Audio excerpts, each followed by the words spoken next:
Hi everyone, I'm Kai Chan. I'm a visiting scholar at Harvard University and co-founder of a gene therapy startup, Ally Therapeutics. I'll be giving you a brief overview of immunology and gene therapy vectors today. Some of the concepts here might be obvious to some of you in the audience already, but our goal is to establish a common baseline knowledge and terminology prior to the workshop and discussion.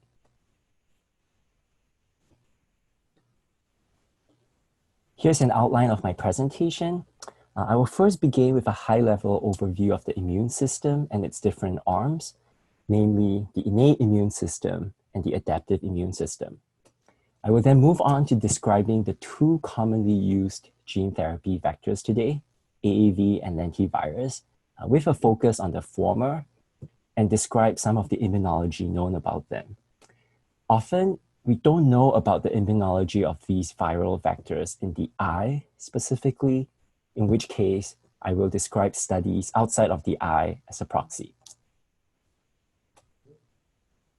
Okay, to begin with, why do we have an immune system? Our immune system actually protects us.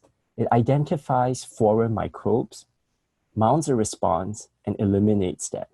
This actually protects us from the numerous viruses, bacteria, parasites, and other microorganisms that we're exposed to on a daily basis. It's actually very effective. That's why we're not catching a cold every single day of our life. But as with everything in life, you need to strike a balance.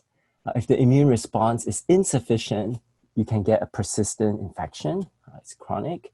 It can persist for a long time. Sometimes it can even spread to areas that you don't want to, such as the brain. It's called encephalitis. Or it might allow aberrant tumor cells to proliferate.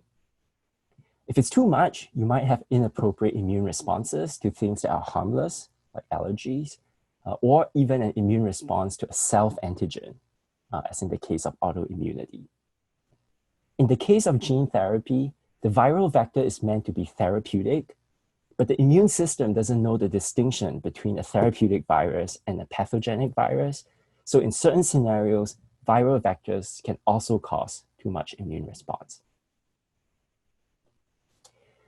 This is a one-figure overview of how our immune system works. Broadly speaking, it is split into innate immunity and adaptive immunity.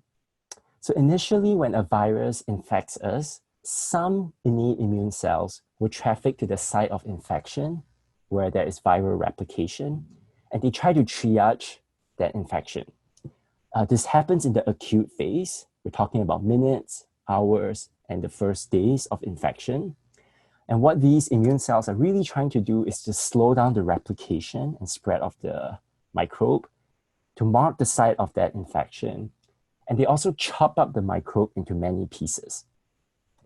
Subsequently, there is a link. The innate immune cells present those chopped up microbes to B cells and T cells, and also stimulate them to proliferate and improve their specificity for the microbes.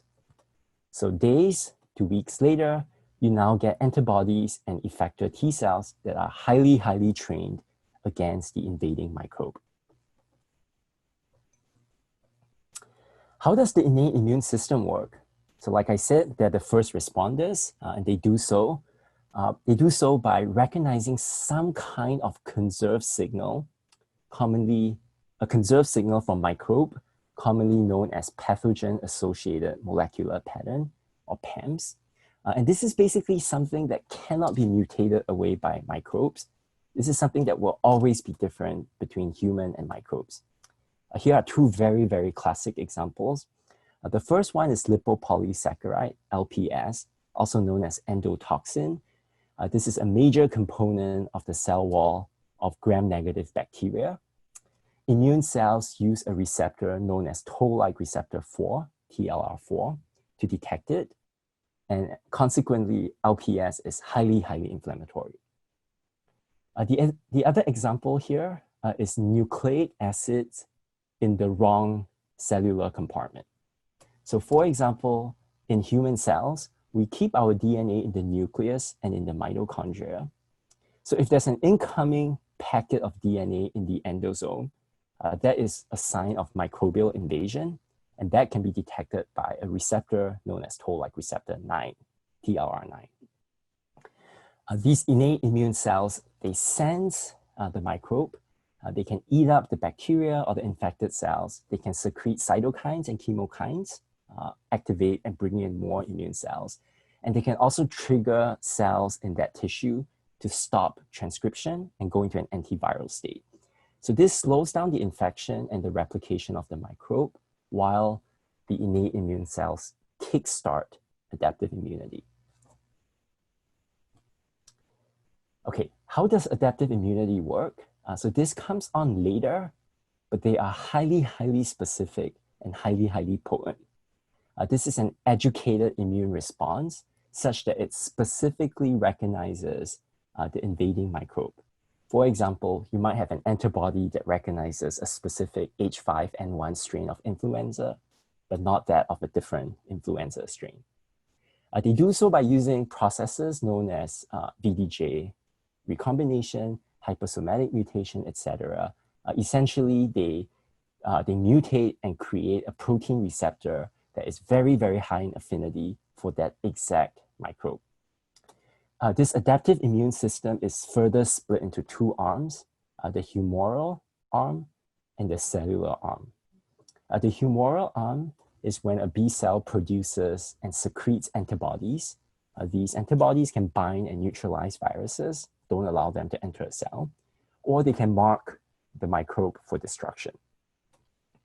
Cellular is when a cytotoxic T cell recognizes an infected cells. Those infected cells can present viral peptides on MHC class 1 on the surface.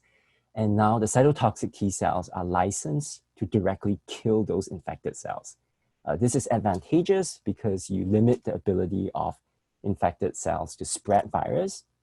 But this is also potentially dangerous and damaging, especially for neurons because they don't regenerate.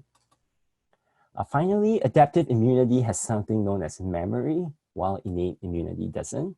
So if your immune system has seen a virus, it can often remember it for a long time because the B cells and T cells after the infection persist as memory cells. So they're ready to expand and spring into action again if they see the microbe in future. Okay, so that was the immunology primer. I'll now switch gears to talk about gene therapy vectors and what is known about their immune responses. I want to first start off with some quick history. The gene therapy field started out with two popular vectors in the past initially, but there were safety concerns. The first one, adenovirus, it has a huge coding capacity, but it's also highly inflammatory. And when it was intravenously infused into a teenager called Jesse Gelsinger to treat a disease called OTC deficiency, it resulted in a lot of inflammation and death in several days. There's a different vector, a gamma retroviral based vector. This is used to transduce hematopoietic stem cells. It integrates into the genome. It was infused, retroviral transduced cells were infused into kids with a disease known as X-linked SCID. That's an immunodeficiency in a French trial. And the kids essentially had their immune systems restored, but multiple kids developed leukemia eventually, and one died. So if you fast forward to today, the picture looks very different. We now have highly efficient vectors that have a much more favorable safety profile. With AAV, it is mostly used for in vivo gene therapy. With lentivirus, a different type of retrovirus, it's mostly used for ex vivo gene therapy. Correspondingly, the two of them have lower immunogenicity and lower oncogenesis concerns. AAV has seen some very high-profile successes in recent years with 3 approvals. These are targeting indications that affect the muscle, affect the retina, as well as neuromuscular compartments. And AAV gene therapies appear to be very promising. There are many, many in development, and the FDA estimates that there will be 10 to 20 cell and gene therapy approvals per year by 2025. However, Everything has its limits, and certainly that is the case for AAV as well. Just in the past year, there have been several treatment-related serious adverse events observed for AAV, particularly when it is administered at a high dose intravenously, systemically. For example, on the left, Solid and Pfizer, they both had patients experience complement activation. That's a kind of innate immune response. And it was accompanied by acute kidney failure. This was for their Duchenne muscular dystrophy trials. Solid has been placed on clinical hold twice now. And you can also see all of the other SAEs I've curated from all of the various high-dose systemic AAV trials. In recent months, the safety concerns continue to increase. Audentes has reported 2 deaths, and actually just this month, a 3rd death. This is 3 deaths out of 4 boys for their high-dose cohort, and these are the first ever treatment-related deaths for AAV. So if you ask me, we're still learning about the safety and immunogenicity issues with AAV, especially since many of these trials are for rare genetic diseases. They're small trials, and we're starting to test and treat more patients. The risk-benefit consideration is really important here. If it's a severe disease with no alternatives, there might be more tolerance for safety and immunogenicity signals. If it's a non-life-threatening disease or those with treatment alternatives, that calculus can change. Obviously, ocular AAV gene therapy doesn't have life-threatening toxicities, but we hope that with this workshop, we can openly discuss what kind of immunogenicity signals we're seeing. Here's a one-figure summary of immune responses to the AAV vector.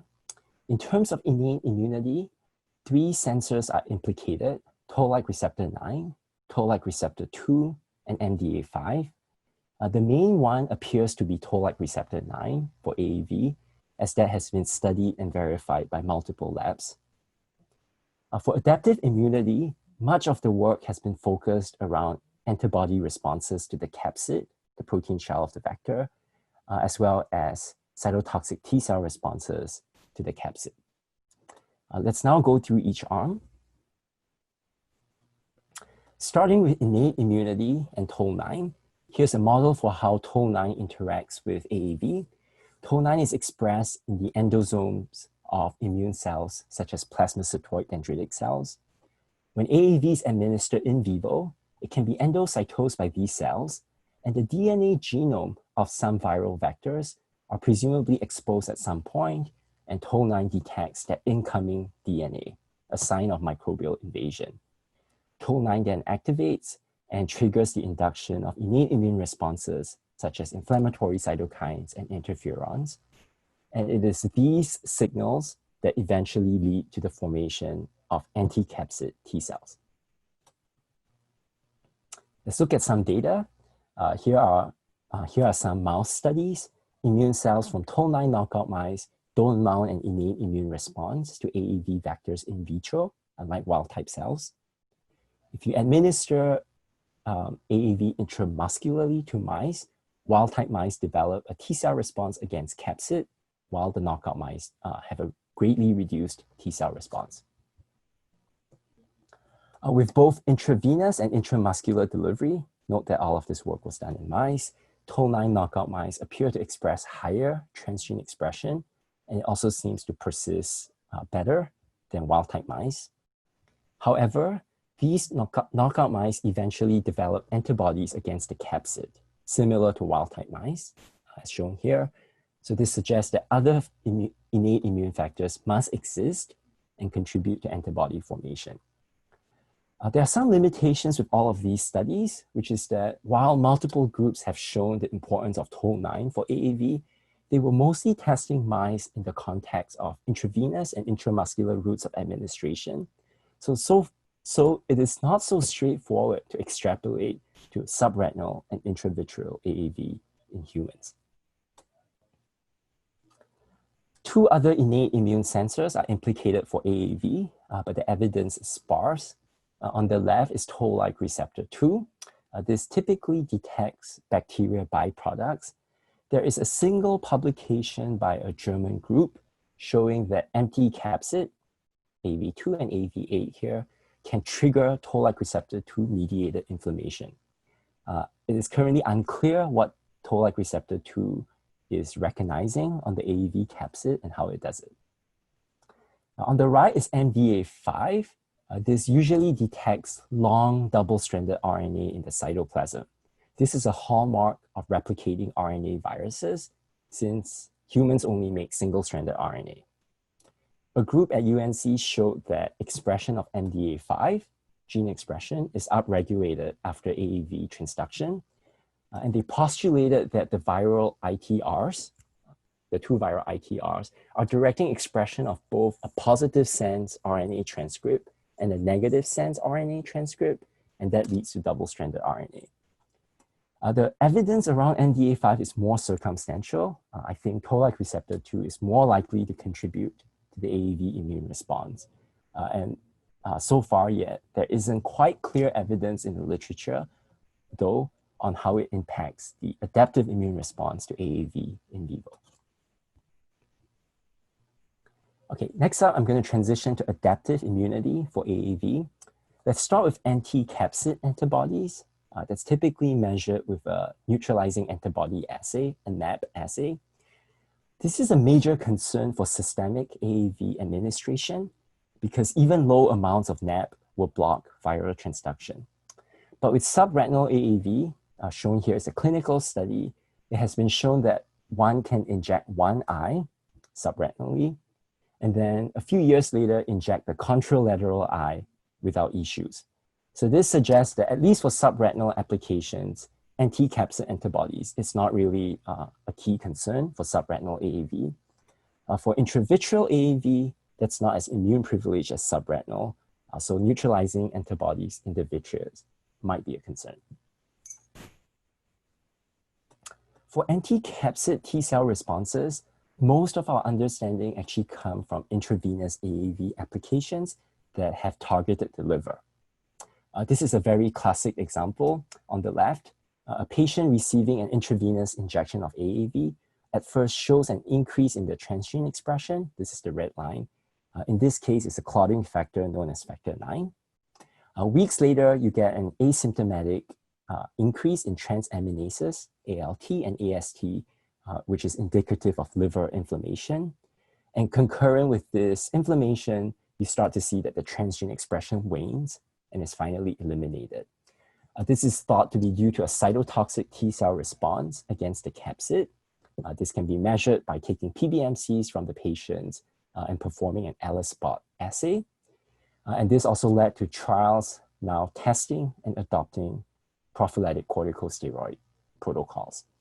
The key concern here for intravenous applications is durability of transgene expression.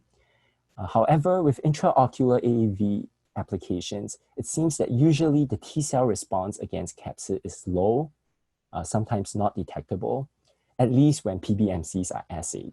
It also seems to be quite transient in nature. Okay, two more quick concepts on AAV immune responses. The immunity to AAV can be split into pre-existing and induced immunity. For pre-existing, that's because wild-type AAV, it's naturally out there. It can naturally infect us, so many of us have antibodies already that can sometimes be used as an exclusion criterion in certain gene therapy trials. With an induced immune response, that's a de novo immune response. I already talked about how one could potentially see antibody and T cells directed against the capsid.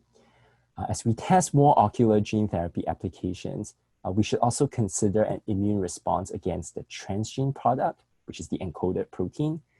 This risk could be higher when the protein is not a self protein or a wild type protein. For example, it could be of microbial origin, it could be some kind of unnatural fusion protein, or it could be a humanized monoclonal antibody that originally came from mice. Also, there are some patients that don't express the wild type gene at all. They're known as null patients or CRIM negative patients. So they don't even have tolerance to the wild type protein, even if it was completely wild type. The next point I'd like to make is about systemic immune responses versus local immune responses. As you can imagine, most assays for immunogenicity are utilizing the blood, and that's just because it's convenient. It's easy to access this repeatedly. That also means that we're really measuring immune responses outside of the eye, which is different than local inflammation. It is not completely clear what the relationship is between that peripheral immune response and the immune response inside the eye. So when you have good results in the peripheral assays, it doesn't necessarily guarantee that you won't have an immune reaction in the eye. On the right is a striking example of why the location of sampling really matters. This is a non-human primate study done by Jim Wilson's lab. They treated some monkeys with intravenous AAV8, and when they took out T cells from the blood, they found very little immune response to the transgene. If they took out T cells from the liver or the spleen, you see a very, very different story. The immune response was dramatically higher. When it comes to local inflammation, intraocular inflammation in that eye, the clinically apparent inflammation can be detected through slit lamp examinations. You can look at aqueous cells, vitreous cells, or you could use some kind of imaging technique to look at the retina. Still, nothing beats analyzing the tissue itself. So for something that is not clinically apparent, this would not be possible in a clinical setting. Histology of the tissues might elucidate some pathology as well as some immune infiltration, and measuring immune factors in the humors might also tell us more. This is my last slide, and it's on immune responses to lentiviral vectors. Lentiviruses are actually RNA viruses, but upon entering a cell, they reverse transcribe the RNA genome into DNA, which then integrate into the human genome. This means that it has a dual RNA and DNA lifestyle, meaning that it also activates both RNA and DNA sensors, in this case, Toll7 for RNA and Toll9 and cGAS for DNA. In terms of adaptive immune responses, similarly, one could get antibodies and cytotoxic T cells against the envelope protein, and one might also be concerned about adaptive immune responses to the transgene product. This is the end of my introductory presentation to immunology and gene therapy vectors. Thank you for your attention.